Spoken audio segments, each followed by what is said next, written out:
Hey guys, Dan here from SAP UK, and I'm doing a podcast today. So, this is my fourth podcast today, and it's a very, very important subject that I'm going to be talking about.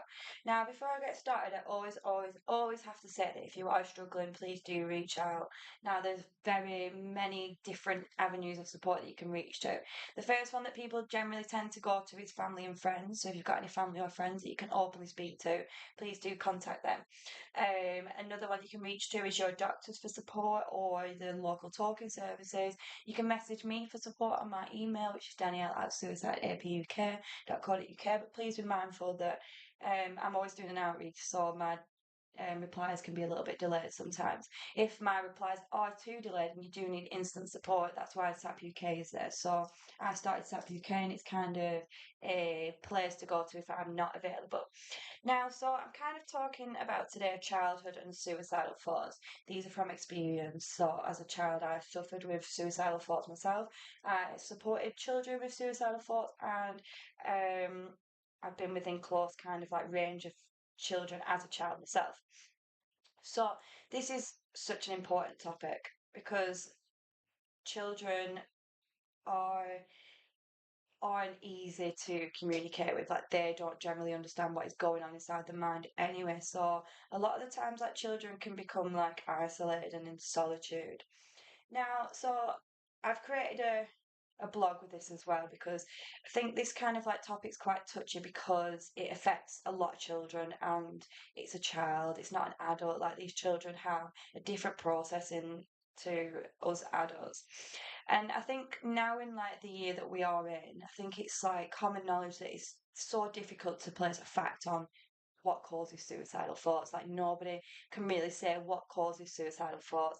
It's a negative, um, de- deteriorating illness that somebody can grab onto. So suicidal thoughts are an illness. It's a malfunctioning of the mind. It's not okay to have suicidal thoughts. And I think as an adult, when you have suicidal thoughts, you can kind of like place them and go, right, okay, I need to do this, that, and that. But as a child with suicidal thoughts, you can't really place them anywhere because if you are a child and you're struggling, but if you have been a child and you have struggled with suicidal thoughts, you know how difficult and isolating these are as a child. So suicidal thoughts happen differently for everybody, and the causes of suicidal thoughts are very different for everybody too.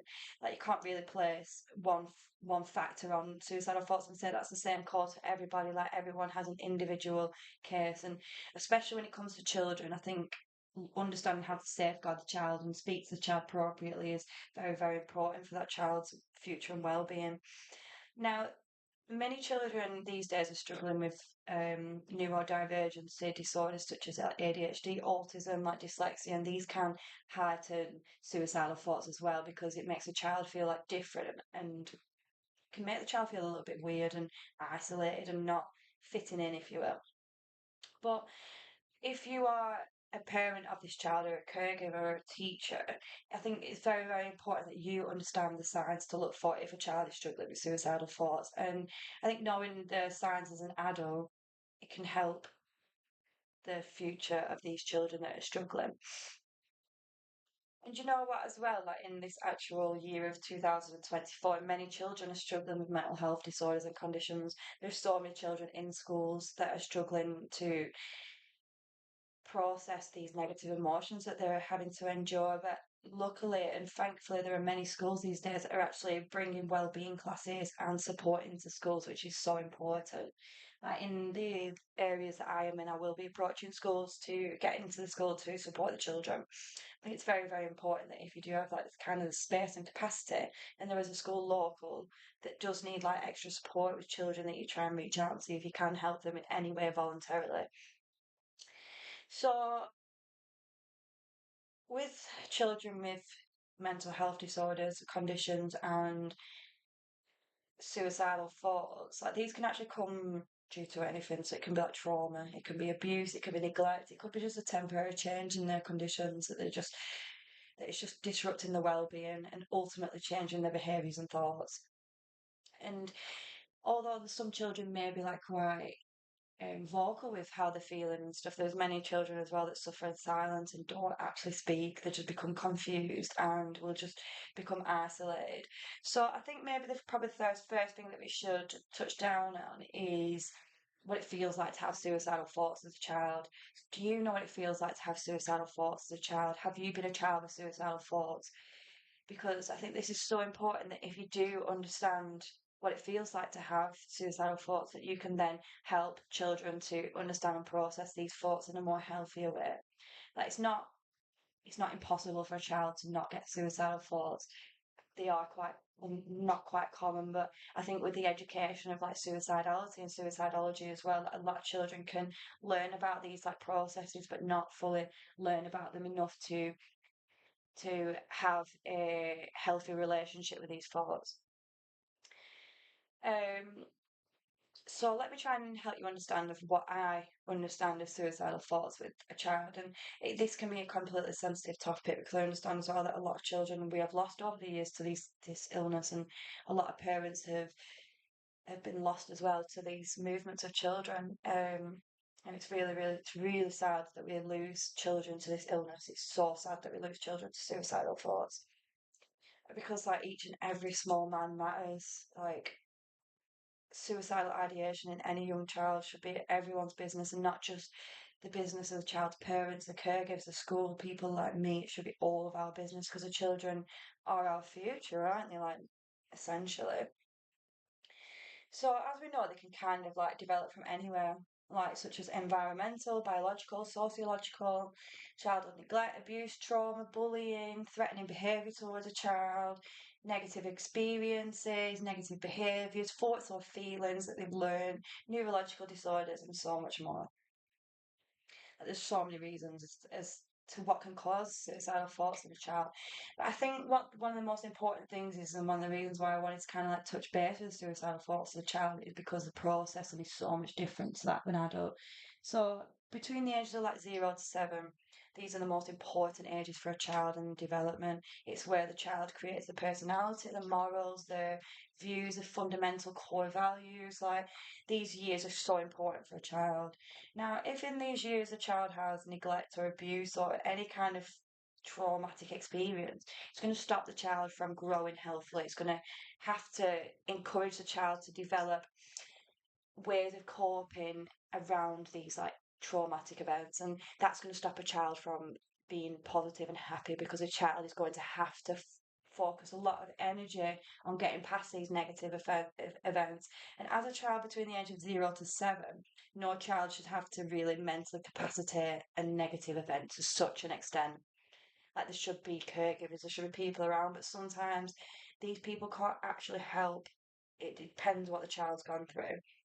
Now, so some of the signs that we can look for children who are engaging with suicidal thoughts if they aren't being like speaking about it. So one of the first signs that you can notice is the child is tired with irregular sleep patterns. They might be waking up during the night, they might not be sleeping, they might not be going to sleep, they might be like waking up super tired. And like this is one of the core signs because if your child is tired and not getting a proper sleep, you need to kind of understand what is stopping the child from getting his proper sleep. And if it's like negative thoughts, then spotting these negative thoughts early so that you can kind of like talk about these negative thoughts will help the child in the long run. And if one is actively and continuously fed up, so you might see a change in your child's behaviour, like a lack of motivation. There's no motivation on tasks or things that they enjoy doing, they no longer enjoy doing. They're fed up. And you'll just be able to tell. So with the kind of like mopey behaviour, isolating or preferring solitude, wanting to be on their own. I think anyone who's experienced suicidal thoughts knows that it's really difficult to maintain it's really difficult to maintain like kind of connection or community. Like when you're having like these thoughts, it can make you just want to go, I'm not good enough to be here. I want to be on my own. So I can kind of process these, and especially for a child as well, because they don't fully understand how to process these thoughts. So isolating and preferring solitude while they're kind of like differentiate into what's good and bad will encourage them to go into solitude.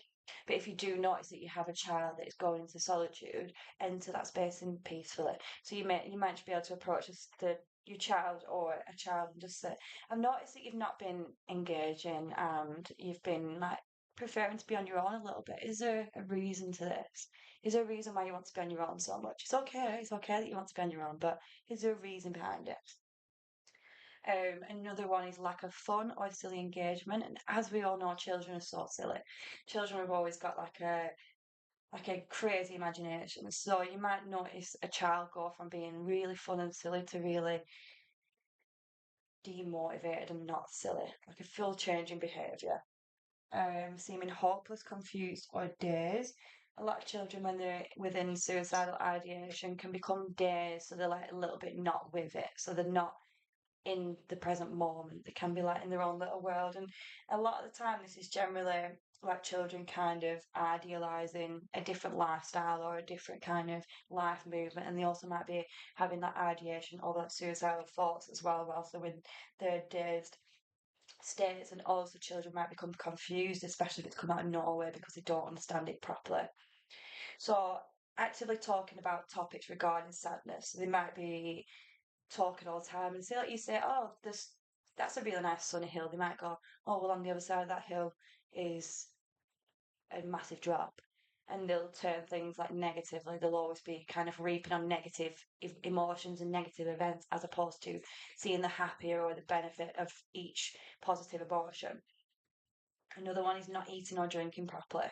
So if you have a sudden change in a child's behaviour, if of eating or drinking, this is a huge concern. It's also a concern because there could be like a health condition involved because a lot of children don't just kind of go from eating and drinking properly to not eating or drinking properly. So if this happens to your child, then kind of like try and understand as to why they aren't eating or drinking properly. Irrational behaviour or acting out of character. If your child's literally come out of nowhere and they've become this totally different person, please try to help to understand why your child's become this kind of like erratic behaviour. They're maybe stressed in some kind of way. So speaking to your child openly. Giving things away.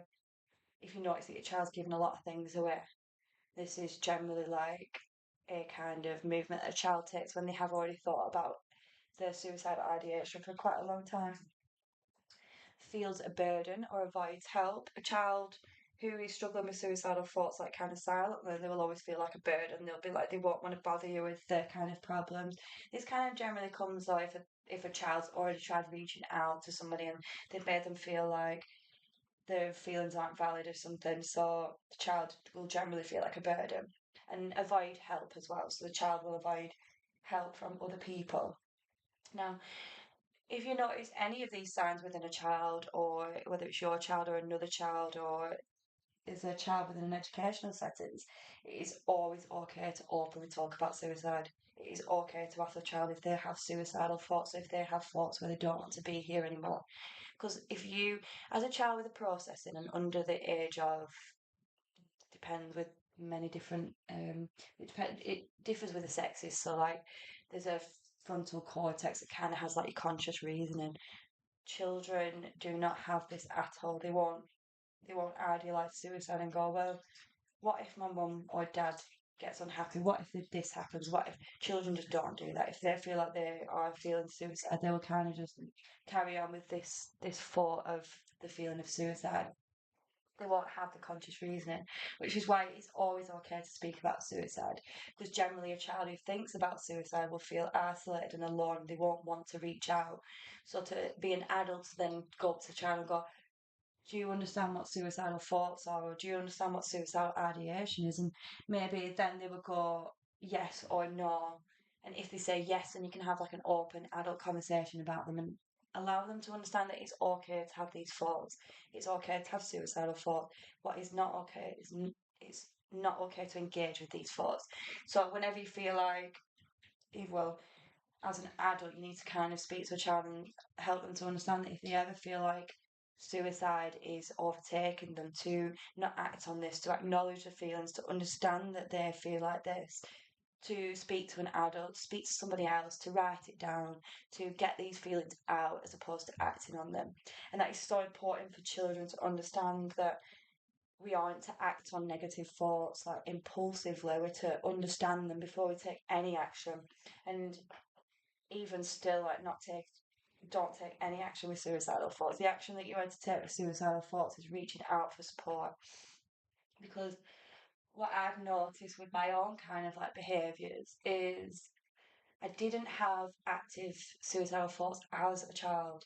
My active suicidal thoughts came when I was more like 15. Like as I was getting older, they came. When I was young, it was kind of like ideation. But I think this was because my brother was active, so I wasn't actively progressing with this kind of feeling because my brother was. So I was kind of supporting him while he was going through this, and I was just kind of idealizing it. So I always had this constant feeling of I just never wanted to be here. But I think like with this kind of like behavior and movement of me over the years as a child, as I've become like an adult, and what I've kind of like noticed has kind of spun back around from this is that as a child who suffered with suicidal ideation and didn't want to be here, as an adult, I still suffer with these same thoughts. And what I personally think has happened with me being a child with suicidal thoughts, now an adult with suicidal ideation, is that I think because we are creatures of habit as people. And as a child, I learned this path, and with no adult around me to kind of like mutualize my negative thoughts, I then kind of latched onto these negative thoughts, and this became my healing path. So if I was ever distressed or ever within like trauma or anything, I would become like in solitude and isolation, and I would then have these idealizations that would kind of tell me that although I was going through all this, I had a, an option to kind of like move away from it if I wanted to. But I had to run it a few times, but obviously was never successful, thankfully, because I'm here today kind of preaching the complete opposite. But what I learned from these thoughts as a child is that because well, in my psychology degree as well, when I've like learned kind of a lot of things, is as a child up until the age of 7, you kind of create your like morals and your movements and your like habits and things like that. And whatever you create as a child, these kind of like stick around you as an adult. So as a child, I created like suicidal ideation. I created these kind of like feelings of solitude and isolation. So I'd always like go into solitude and isolate to kind of like heal. And as an adult, I still do this. So I do this more so now because it's what I've learned. And this is why it's so important to, if you do know of a child that may be struggling with these kind of like negative thoughts or idealizations or anything, to speak to the child and try and get like an understanding so that these thoughts don't become a habit. I think a lot of people as adults struggle with suicide ideation, but they don't know where it comes from because it's come from childhood. It's come from like childhood habits, and it can come out of nowhere to the point where the adult kind of thinks, "Well, I'm okay, but I'm still feeling like this," and that kind of like happens to me. So my kind of like last episode, if you will, where I wasn't so well, it actually came out of nowhere, and I was very confused as to why I was feeling this kind of way. But then it kind of like clicked on me. I thought it's just habit because I'm like in a little bit of a negative movement and I'm a little bit depressed and within these kind of like lower affluence, if you will, it's encouraging these habitual thoughts to come back around. And I think like kind of grabbing that understanding and knowing that it's a habit of a thought as opposed to a reason of a thought, it's helped me a lot more to kind of like sit with them as they kind of like spin around. But I didn't actually, as a child, so I had like my brothers, but obviously we were all children, so kind of like having to navigate through these thoughts. We didn't really navigate through, we kind of just got on with them. And I was trying to like speak to my younger brother on his thoughts and like his suicidal thoughts as a child, but he never got back to me, so I can't really add them in. So I'm kind of just going off my own thoughts and learned my own learned paths and things that I learned in psychology. So I learned quite a lot in like early childhood years in like psychology, and how important it is for a child to have positive influence growing up as opposed to negative influence, because the negative influence that you have over the years can determine how your mind frame is when you're an adult. And I think it's really unfair for an adult to suffer with childhood traumas when they are okay and have no like traumas currently. Because it just spins out of nowhere, and it's really, really unfair for an individual to have to face that. But I think if you are an individual who's struggling with suicidal thoughts from childhood and they come out of nowhere and they do just kind of like startle you for no apparent reason, that like understanding that they can be reoccurring, that they are habit, that it's not because you're not good enough, it's not because you're not worthy, it's because you learned them as a child and it's still a habit inside your mind. And like, so as I was like kind of coming to understand, like, so obviously I've got my own experiences with childhood and suicide thoughts. I've got my learn in psychology, and I kind of wanted to like look and do a little bit of research and understand what happens in the childhood brain to make them suicidal. Like, what happens? Like, how do they learn this? How do they understand that as a child who doesn't, who shouldn't know about suicide? How do they learn how to do these kind of things? And I was kind of like looking at a study of suicide attempts today, and there's a chromosome 7, which contains like DNA, which increases the risk of suicide, and it's genetical. So there are like genetic factors as well that can kind of like encourage an individual to become suicidal. So if you're like a child and you have like a suicidal parent, this can be passed down genetically. And it's not passed down genetically as suicidal thoughts, it's passed down like depression disorders. And depression disorders are one of the worst ones for suicidal thoughts because these are prolonged, these are every other day. I've got a depressive disorder, and every other day I'm sad. And being sad every other day, as opposed to being happy every other day, is such a draining, powerful, negative, degrading movement that a mind has to process. Because I'm like so much more settled than what I were, but there's been so many days when I just woke up and I've just not wanted to wake up, and then it's happened the next day, but nothing bad is going on, nothing bad is happening to me. I'm just sad. But I've learnt this sadness from being a child. So I'm forever going to be sad. I'm convinced that I will not be better. It's not that I'm not going to be better, but I'm just convinced that as I have learnt these like kind of like suicidal thoughts over the years, that these suicidal thoughts are forever going to be like around with me. I feel like I'm going to be depressed for a long, long time. I feel like it's just part of my habit now. And with these kind of like variations in the mind, if you will, like anybody can experience suicidal thoughts. It doesn't have to be from your childhood, but I think I'm focusing today on childhood and like safeguarding this child. It is so important that if your child is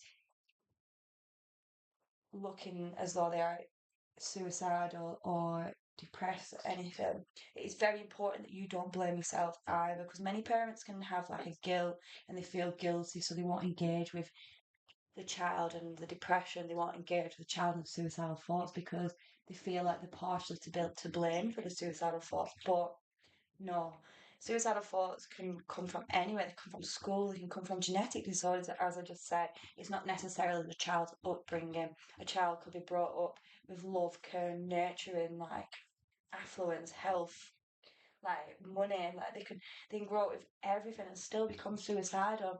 But the suicidal thoughts can come from school, they could come from just having a negative effects, they could come from a health condition, it could come from anywhere. So it is so important that if you are a parent of a child who is suicidal, that you don't take it personally. Obviously there are some like kind of reasonings as to the parents being like the kind of effect for the negative thoughts on a child, but it's not always the case. And I feel like a lot of parents can struggle more so because they are blaming themselves as opposed to blaming the conditions around the child. And I think as long as you are able to acknowledge that your child's got suicidal thoughts, able to acknowledge that your child needs support, able to acknowledge that your child is going through this negative kind of area, then you are doing enough as a parent, because as long as you have the acknowledgement to understand that your child is suffering in some way, you've got the acknowledgement to understand that you are able to get support. Now, I think it's very, very important that if your child is struggling, to engage with the school, to see if there's anything going on at school, to engage with the child, to engage with these negative thoughts. Um, See where you can help. Like your child will know where the negative thoughts are coming from. So it's just important for you to engage with your child. Now, there is another concern with children, and it's it's something that's quite avoidable, and I've noticed it over the years. It's trends. Children, teenagers, kids love trends.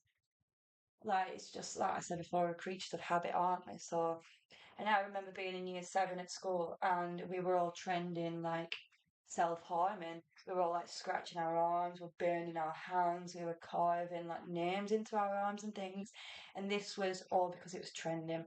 Now this is a negative thing because the way that we was like hurting ourselves was self-harm, and it wasn't. We didn't take it seriously enough. But when I was back in high school, there was no education on this kind of thing. It was kind of a just do what you're doing kind of thing. And the school never brought it up as like self harm. But now, if that was to be into school, that would be classed as self harm. But the other concern that we have are children who enjoy other children who are experiencing suicidal thoughts, thus learning these thoughts and behaviours. Now, this is scary. This really, really scares me. So, one of the things is when like I'm kind of approaching schools, is I'm approaching schools with the goal of sourcing children who are suicidal or have suicidal ideation. What one of my fears is that I will then create suicidal thoughts and ideation in other children as they are engaging with attention disorders. So there's many children who will have like attention disorders who will then feed this into suicidal thoughts. And this is dangerous because of the lack of the frontal cortex that the child has. Like children can just grab onto things because they're trending. They may see like say like Annie, for example, is struggling in class and she's like self-harming and she's getting like extra attention because of this. And then you may see that like Lisa, for example, sees that Annie's getting all this attention and kind of wants that attention because they're not getting this love and affection at home. So then they will then create these negative thoughts. Now, this is the worst kind of like suicidal thoughts that you can get because they develop on patterns that shouldn't already be there. Now, if you are if you believe that your child has an attention disorder, it is extremely important to explain this attention disorder, to try and figure out where this attention disorder's come from, because an attention disorder can quickly spin out of control. An attention disorder can instantly, in seconds, become suicidal. It literally just takes one action to make this attention to suicidal. But at the same time, someone with an attention disorder who's suicidal is not okay also. It's not okay to have suicidal thoughts, and they generally come into the mind when someone is troubled or distressed. They don't generally come into the mind when an individual is happy. So you kind of notice if you've got like a group of children who are all happy and they're all like bouncing off each other with a good affluence within the group, they won't have suicidal thoughts. But then if you get like a group of children where not so much a happy, fun, bubbly, bouncy group, but a bit more negative, and in the group there's someone with suicidal thoughts and behaviours, it'll kind of like spread across. This blue will spread across the group. Now, it's so important to highlight attention disorders as well as suicidal thoughts and suicidal ideations and actions because they can quickly tie in with each other, and you need to be able to differentiate from either or. Um, I think like with any kind of suicidal thoughts, they're all a concern regardless of the psychological background. It's not healthy mind to experience these thoughts at all. And whether you're a child or an adult, if you are experiencing any kind of thoughts or ideations, they need to be taken seriously. They need to be understood and spoke of like as soon as possible, because the more that a child thinks on these behaviours or thoughts, the more that they become a habit. And with me being like kind of like an experienced child in these kind of areas, I know that as an adult, I get suicidal thoughts and ideations for absolutely no reason at least twice a year. And I 100% believe that this is because I learnt this habit as a child. And I think that like over the years, as they've spun around, these kind of like suicidal thoughts, they've just got stronger and stronger. And there was a point where they became believable. There was a point where I was thinking, well, they've been here now for 30 years. They've been spinning around every so often, so they must be real, but they aren't. It's just a habit. It's literally just a habit. And I think this might be one of my shortest podcasts because I think we like childhood and suicidal thoughts because there's such little knowledge on it, because there's such little research on it. There's not much that we can kind of touch base with. We could talk about the symptoms, we could talk about like the future effects on the adult mind, we could talk about how it affects the child, but what we can't do is we can't get rid of it. We can't fully tell you what happens to the child's brain.